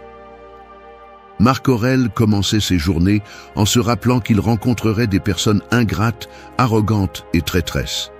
Il ne le faisait pas pour vivre dans l'amertume, mais pour ne pas être surpris ou perturbé lorsqu'il les rencontrait. Il avait déjà entraîné son esprit pour ces situations et, lorsqu'elles arrivaient, il répondait simplement avec calme. Tu peux appliquer le même exercice dans ta vie. Avant d'affronter ta journée, répète que tout ne se passera pas comme tu le souhaites, que quelqu'un échouera, qu'un plan se déroutera. En le faisant, ce que d'autres appellent malheur, pour toi sera une partie du scénario que tu attendais déjà. Sénèque enseignait que rien de ce que tu possèdes n'est vraiment à toi. Tout est prêté par la nature.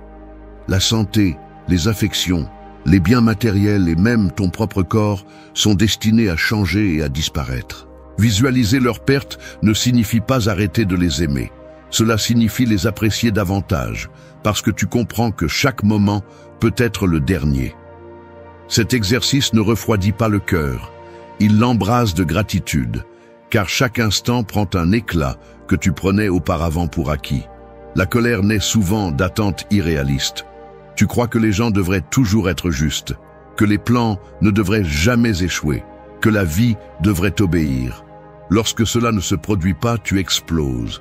Mais si tu as déjà entraîné ton esprit à accepter l'imperfection, le coup ne t'emporte pas. Tu le reçois avec fermeté, sans laisser la colère te dominer. Le pratiquer est simple. Avant de dormir, imagine que demain quelque chose se brise dans ta routine. Demande-toi comment tu réagirais et comment tu garderais ton calme. Au réveil, pense que ceux qui t'entourent aujourd'hui pourraient ne pas être là demain. Et au lieu de te rendre triste, cela te fera les traiter avec plus de respect et de tendresse. Cette conscience ne te retire pas la joie, elle la multiplie. La visualisation négative ne cherche pas à te rendre amer, elle cherche à te préparer. Elle te montre que rien n'est garanti et que, précisément pour cette raison, chaque jour a une valeur immense. Celui qui pratique cet exercice ne se brise pas lorsque la vie change, car il avait déjà envisagé cette possibilité. Le véritable faible est celui qui exige que tout soit parfait. Le fort est celui qui, même en attendant des pertes et des difficultés, reste debout et remercie ce qui reste. Fais de cette habitude ton entraînement constant. Arrête d'attendre un chemin sans embûches et habitue ton esprit aux revirements inattendus. Ainsi, lorsqu'ils arriveront, tu ne réagiras pas avec colère, mais avec la sérénité de celui qui savait que tôt ou tard, la tempête allait apparaître, et qui est resté prêt à résister à tout obstacle. 3. Écris un journal stoïcien pour mesurer tes progrès. L'esprit est comme un miroir couvert de poussière. Il reflète, mais de manière déformée, montrant des fragments confus au lieu de l'image complète. Si tu ne nettoies pas ce miroir chaque jour, tu finis par croire que tu vis dans un chaos qui naît en réalité de ton propre manque de clarté. Le journal stoïcien est le chiffon qui nettoie cette poussière, l'habitude qui te permet d'observer tes pensées et émotions avec netteté au lieu de te laisser emporter par elles. Beaucoup pensent que réfléchir en silence est suffisant pour ordonner l'esprit, mais ce n'est pas le cas. Les idées non écrites s'estompent, changent de forme ou se déguisent pour te tromper. La colère, par exemple, semble toujours justifiée tant que tu la gardes dans ta tête. Ce n'est que lorsque tu l'écris, que tu la regardes à distance et que tu la dissèques, que tu comprends qu'il s'agissait d'un élan infantile, déguisé en dignité. Marc Aurèle a écrit ses méditations comme un rappel personnel, pas comme une œuvre littéraire. C'étaient des notes privées dans lesquelles il s'examinait lui-même avec une brutalité honnête. Il parlait à son propre esprit, questionnait ses échecs et exigeait de la discipline. Cet exemple suffit à comprendre que l'écriture n'est pas un luxe, c'est un entraînement.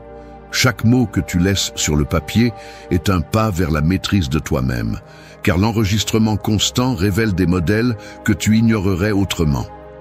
Le journal n'est pas pour te montrer, il est pour dénuder ton intérieur. Tu y notes où tu as perdu ton calme, ce qui a provoqué ta colère, comment tu as réagi et ce que tu aurais pu faire mieux. Tu écris aussi tes petites victoires, car mesurer les progrès ne consiste pas seulement à signaler les erreurs, mais aussi à reconnaître les moments où tu as réussi à maintenir la sérénité. La colère se nourrit de l'oubli. Tu oublies qu'hier aussi tu as perdu patience pour quelque chose d'insignifiant. Tu oublies que tu as promis de ne pas répéter la même erreur. En écrivant, tu brises ce cycle, car tu ne peux plus cacher tes chutes sous le tapis. Le papier devient le témoin de ton caractère. Et quand tu relis ce que tu as écrit, tu découvres qu'il y a toujours une opportunité de faire mieux. Cette conscience éveille la discipline que la réaction aveugle n'aura jamais. Au début, beaucoup rejettent l'idée d'écrire un journal parce que cela semble enfantin ou inutile. Mais ce qui semble simple devient profond avec la pratique. Consacre simplement 10 minutes à la fin de la journée. Demande-toi, où ai-je été l'esclave de mes émotions? Où ai-je réussi à être maître de moi-même? Quelle pensée m'a renforcé? Quelle faiblesse m'a trahi? En répondant par écrit, tu construis une carte de ton esprit. Le journal sert aussi à projeter demain. Avant de dormir, écris comment tu prévois de faire face aux difficultés du lendemain. Imagine les scénarios possibles et note la réaction que tu aimerais avoir. En le faisant, tu entraînes ton caractère à l'avance. Si demain se passe comme tu l'avais prévu, tu sauras déjà comment agir. Et si cela ne se produit pas, tu auras au moins renforcé l'habitude d'anticiper sans tomber dans l'anxiété. Écrire ne résout pas la vie pour toi, mais te transforme en observateur conscient de ta propre histoire. Cela t'oblige à reconnaître que la sérénité n'est pas atteinte d'un coup, mais par des pas petits, mesurés et constants. Chaque page est un miroir poli. Chaque mot écrit est un rappel que le calme ne s'improvise pas, il se construit. Fais du journal stoïcien ta routine quotidienne. Ne cherche pas la perfection immédiate, cherche la consistance. Car celui qui s'observe lui-même avec honnêteté cesse d'être l'esclave de la colère et commence à devenir l'architecte de sa propre force intérieure. 4. Mettez chaque problème dans la perspective du temps. Un rocher peut sembler être un mur lorsque vous le regardez de près, mais si vous faites quelques pas en arrière, il n'est guère plus qu'une pierre sur le chemin. Il en va de même pour vos problèmes. Tant que vous les tenez avec le nez collé dessus, tout semble insupportable, éternel et impossible à surmonter. Lorsque vous les placez dans la perspective du temps, vous comprenez que rien n'est aussi grand que votre esprit le dessine dans l'instant de la colère. La colère se nourrit de l'immédiateté. Vous réagissez parce que vous pensez que ce qui se passe maintenant définit votre vie pour toujours. Vous perdez une affaire, vous vous disputez avec quelqu'un, vous recevez une critique et vous pensez que ce moment sera une cicatrice éternelle. Mais la réalité est autre. Presque rien de ce qui vous tourmente aujourd'hui n'aura de poids dans un an, et encore moins dans une décennie.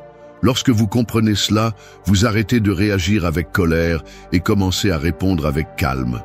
Marc Aurèle se rappelait à lui-même la petitesse des événements humains face à l'immensité du temps. Une insulte, une trahison, même une perte s'évanouissent lorsque vous les comparez à la brièveté de votre passage dans le monde. Cette vision ne minimise pas la douleur, mais elle lui enlève le pouvoir de vous asservir.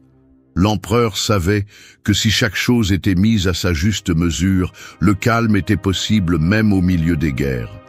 L'exercice est simple, mais il exige de la discipline. Lorsque vous sentez que la colère s'allume, demandez-vous: est-ce que cela importera dans un mois? Est-ce que je me souviendrai de cette offense dans 5 ans? Vaut-il la peine de dépenser mon énergie pour quelque chose que le temps effacera? La plupart des réponses désarment la colère, car le temps est un juge impitoyable qui réduit en poussière ce qui aujourd'hui semble insupportable. Sénèque conseillait de méditer sur la fugacité de la vie. Rien de ce que vous affrontez ne dure aussi longtemps que votre esprit l'imagine. Cette dispute qui aujourd'hui semble insurmontable, demain devient une anecdote. Cette trahison qui vous blesse, avec les années, devient une leçon. Le temps transforme la douleur en souvenir et le souvenir en sagesse, à condition de ne pas l'alimenter avec du ressentiment. La perspective du temps vous protège également du désespoir. Celui qui croit que tout le mal sera éternel s'enfonce dans sa propre colère. Mais celui qui comprend que tout coule, même le plus dur, trouve la patience nécessaire pour résister. Et la patience est l'arme la plus mortelle contre la colère, car elle transforme la réaction immédiate en attente consciente. Il ne s'agit pas de résignation, il s'agit de vision. Lorsque vous placez un problème sur la ligne du temps, vous le réduisez à sa taille réelle. Cela ne signifie pas que vous ignorez la difficulté, cela signifie que vous la voyez comme passagère. Et ce qui est passager ne mérite pas de détruire votre calme. La colère veut toujours vous faire croire que ce qui fait mal aujourd'hui vous définira pour toujours. Le calme, en revanche, vous rappelle que rien ne dure assez longtemps pour mériter votre esclavage émotionnel. Vous pouvez pratiquer ce principe chaque jour. Face à un conflit, visualisez-le comme si vous aviez vieilli de 20 ans et que vous le regardiez depuis le futur. Que penseriez-vous de ce moment? Vous priverait-il encore de sommeil? Ou le verriez-vous comme un épisode mineur dans une vie beaucoup plus large? Cet exercice vous arrache du présent étroit et vous place dans une vision plus haute d'où tout semble moins menaçant. Le temps n'efface pas tout, mais il met tout à sa place. Ce qui vous irrite aujourd'hui sans mesure, demain sera de la poussière dans l'air. 5. Pratique l'empathie radicale avant de réagir. La colère est comme un miroir brisé. Elle reflète mais déforme. Elle te montre l'autre comme un ennemi, comme une menace, comme quelqu'un qui cherche à te nuire intentionnellement. Cependant, la plupart du temps, cette image n'est pas réelle. Elle n'est qu'un reflet déformé par ta propre colère. L'empathie radicale est l'acte de réparer ce miroir, d'oser regarder au-delà de l'offense et de comprendre que l'autre personne, tout comme toi, est pleine de peur, de blessures et de limitations. Il ne s'agit pas de justifier ce qu'ils font, mais de le voir d'un point de vue qui te libère du poison de la colère. La réaction naturelle à une provocation est d'attaquer. Quelqu'un te crie dessus et tu réponds avec plus de cris. On te blesse et tu penses que rendre le coup est la bonne chose à faire. Mais cette réaction automatique ne te renforce pas, elle t'enchaîne. Épictète l'a prévenu, personne ne peut t'offenser sans ton consentement. Pratiquer l'empathie radicale signifie prendre un instant et te demander quelle est l'histoire derrière cette personne. Quelle blessure traîne-t-elle pour se comporter de cette façon? Quelle bataille interne est-elle en train de perdre? La réponse peut ne pas changer ce qui se passe, mais elle change la façon dont tu le reçois. Tu arrêtes de le prendre comme une attaque personnelle et tu le comprends comme une projection de sa douleur. Ce regard te sauve de réagir avec colère parce que tu comprends que lutter contre l'ombre de l'autre ne fait que te remplir d'obscurité. Marc Aurèle répétait dans ses méditations que chaque homme agit selon sa vision du bien. Même celui qui fait le mal croit qu'il fait ce qu'il doit.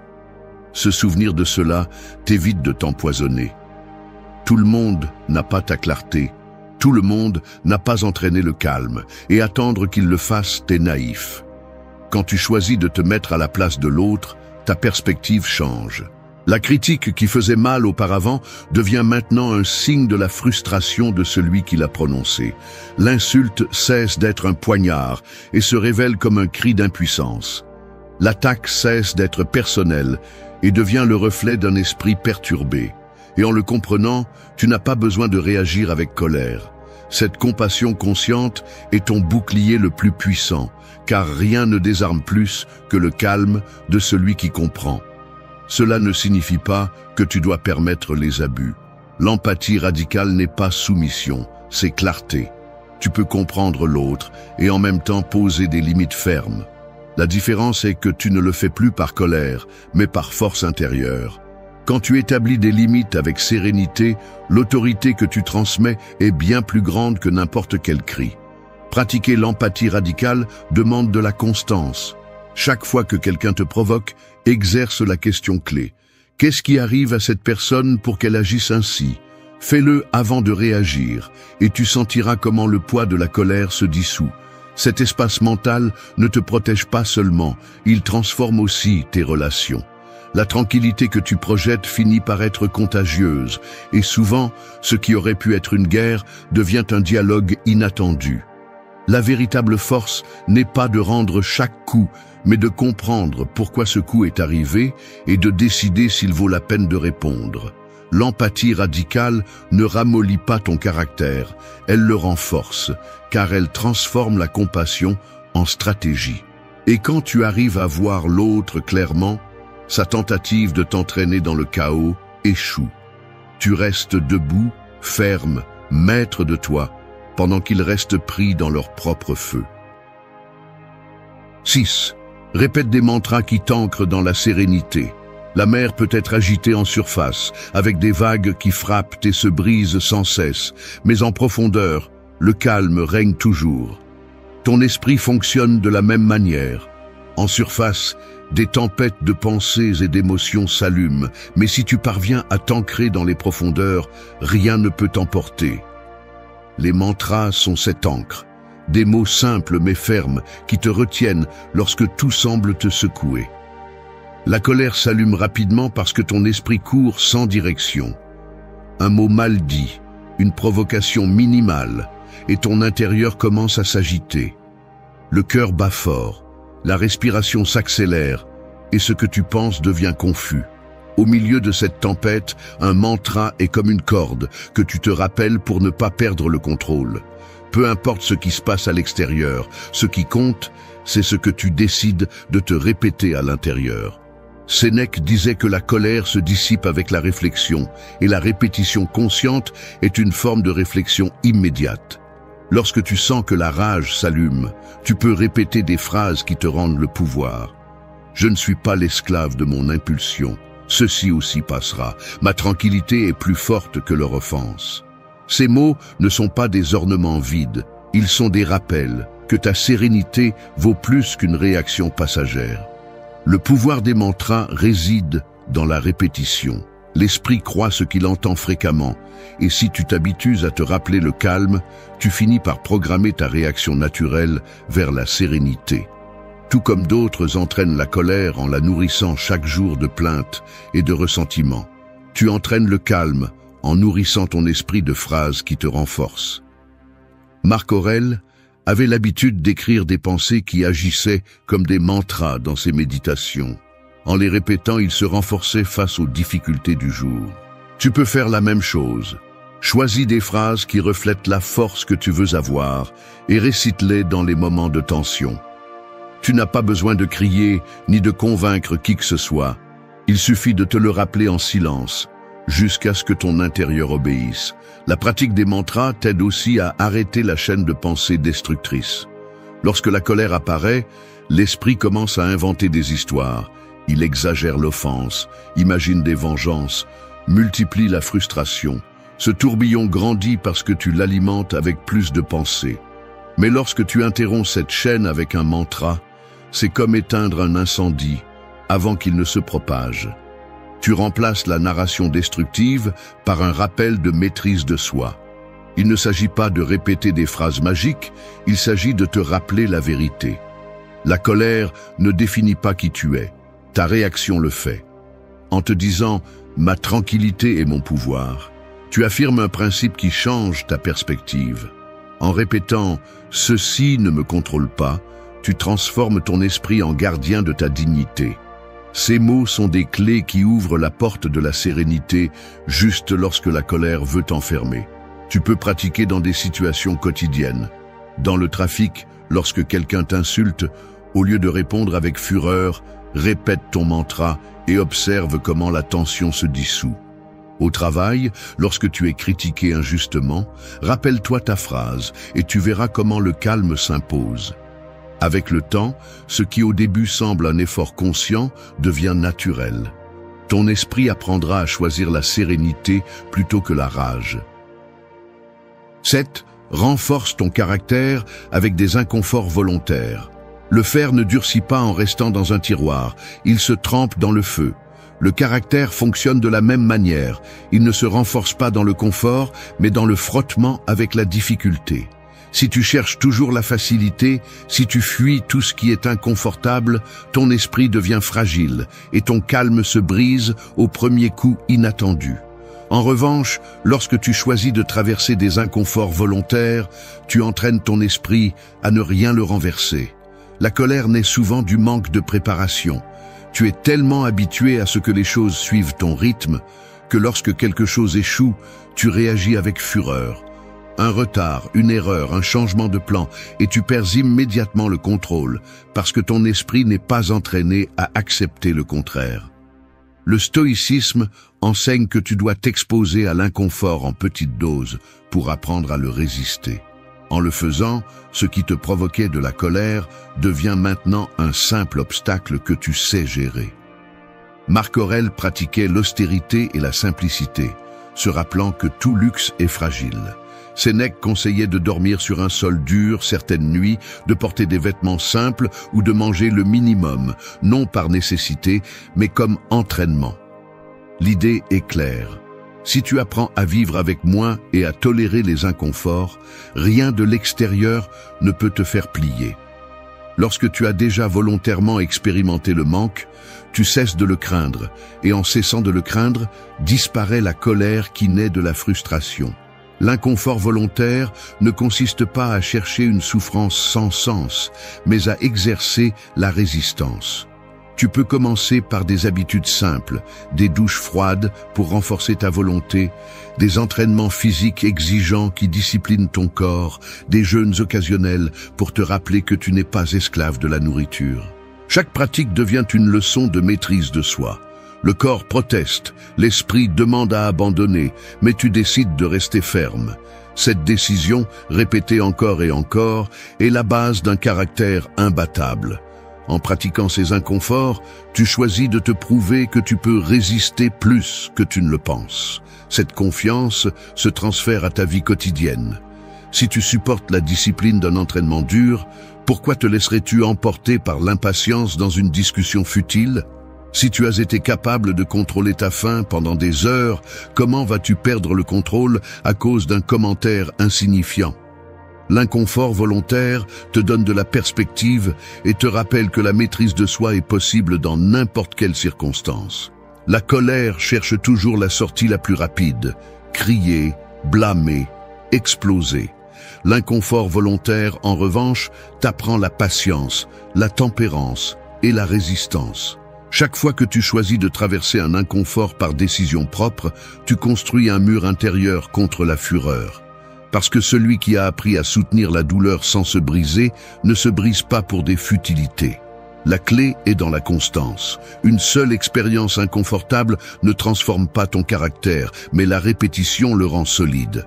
L'inconfort cesse d'être un ennemi et devient un allié, un maître silencieux qui façonne ta force. Et lorsque la vie te met face à des situations que tu ne peux pas éviter, tu ne réagiras plus avec colère, car tu auras développé la sérénité de celui qui sait résister. Renforcer ton caractère avec des inconforts volontaires, c'est choisir le chemin difficile pour que les chemins obligés ne te détruisent pas. C'est la décision d'entraîner aujourd'hui ce qui pourrait te renverser demain. Fais de ces pratiques ta discipline quotidienne et tu verras comment ta patience grandit, comment ton calme se renforce et comment ton caractère devient un mur qu'aucune provocation ne peut traverser. 8. Utilise le silence stratégique comme une démonstration de pouvoir. Le tonnerre fait du bruit, mais c'est l'éclair silencieux qui fend la terre. Il en va de même pour le pouvoir intérieur. Il n'a pas besoin de cris pour s'imposer. Il suffit du calme ferme de celui qui sait se taire au moment précis. Le silence stratégique n'est pas une absence de mots, c'est une présence de contrôle. C'est décider quand parler et quand laisser le poids de votre calme être plus percutant que n'importe quelle réponse. La colère veut toujours vous pousser à parler trop. Lorsque quelqu'un vous offense, la première chose qui surgit est l'impulsion de riposter avec des mots plus durs, de montrer que vous ne restez pas en arrière. Mais cette réaction, loin de montrer de la force, révèle votre fragilité. Celui qui répond par des cris montre qu'il a perdu le contrôle de lui-même. Celui qui se tait intentionnellement montre qu'il est au-dessus de la provocation. Sénèque l'a averti crûment. Plus vous criez fort, plus vous montrez votre faiblesse. Le silence stratégique ne signifie pas soumission, il signifie intelligence émotionnelle. Il ne s'agit pas de supporter passivement, mais d'utiliser l'absence de mots comme une arme.